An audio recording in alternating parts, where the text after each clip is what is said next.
Hey, Pete here, and in today's video, we'll be looking at the top 3 reviews of the Logitech G Cloud gaming handheld to find out if it really is worth buying at the £330 or $350 price tag. The gaming handheld market is really heating up with the awesome Steam Deck and Asus ROG Ally leading the front. And just yesterday here on the channel, we covered the official confirmation from Sony of their upcoming new streaming handheld called Project Q.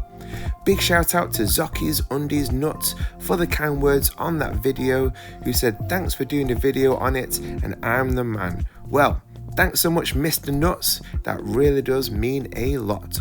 So without further ado, let's get into it.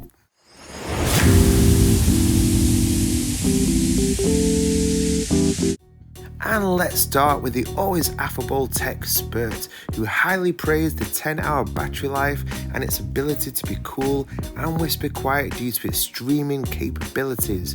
Although of course you're completely dependent on having a great Wi-Fi connection. So there's lots of things to like about it. It's more portable than quite a lot of other gaming handhelds. Fantastic battery life, stays nice and cool. Unfortunately, however, you can't just take an entire game's catalogue with you. You are highly dependent on a Wi-Fi connection to actually make use of this thing. So frankly, there's no massive advantages in having the Logitech G Cloud compared with simply slapping a really good Razer controller onto your Android smartphone.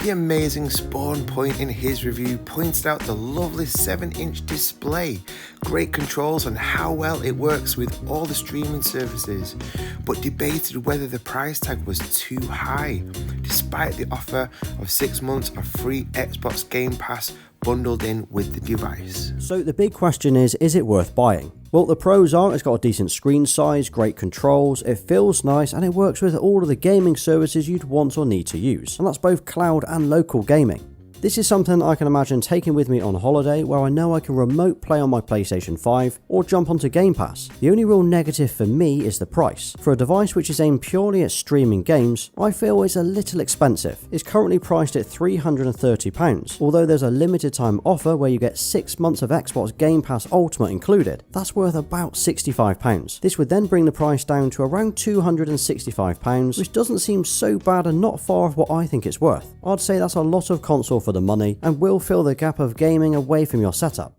And finally is the legend that is Mark Ellis, who stated in his review that the G Cloud indeed is a very capable streaming handheld that is ideal for casual gamers. Switch. I have really enjoyed playing games on this G Cloud. It's a really impressive piece of hardware. I think the support for the Xbox Cloud Gaming Service and Nvidia's GeForce Now is very smart. The ability to stream games from your console to this adds another dimension. However, it does ask that you spend money on the device itself and the subscription to the Cloud Gaming Service. And that does narrow the market a little bit. You are at the mercy of whatever games appear on things like Xbox Cloud Gaming. They do disappear as well, by the way. It's a bit like Apple Music, you know, your favorite album's there 1 minute and then it's not there the next. But if you don't treat gaming as seriously as some people, so if for you just want this very nicely made device that you can pick up and thanks to that battery life not worry about it being charged and just crack on with some gaming while the TV is being used by someone else, well, it's a very tempting proposition. But I'll be really honest, and that before doing this video I had no plans whatsoever to buy the G Cloud. But now these reviews have highlighted the great 1080p screen, amazing 10-hour battery life, and how well it works for PS and Xbox remote play and streaming, I'm now seriously considering purchasing it. As Mark Ellis quite rightly pointed out, this device seems perfect when you want to chill on the couch and play your games on a great full HD display but can't have access to your main TV, perhaps due to the other half watching their favourite TV programmes or the kiddies watching endless Mr. Beast videos. Or perhaps you just want to chill in the nice garden, gaming on the G Cloud during these beautiful summer nights. But what do you think? Do you think the G Cloud is worth buying? Or do you think it's better to stick with the Steam Deck or Ally?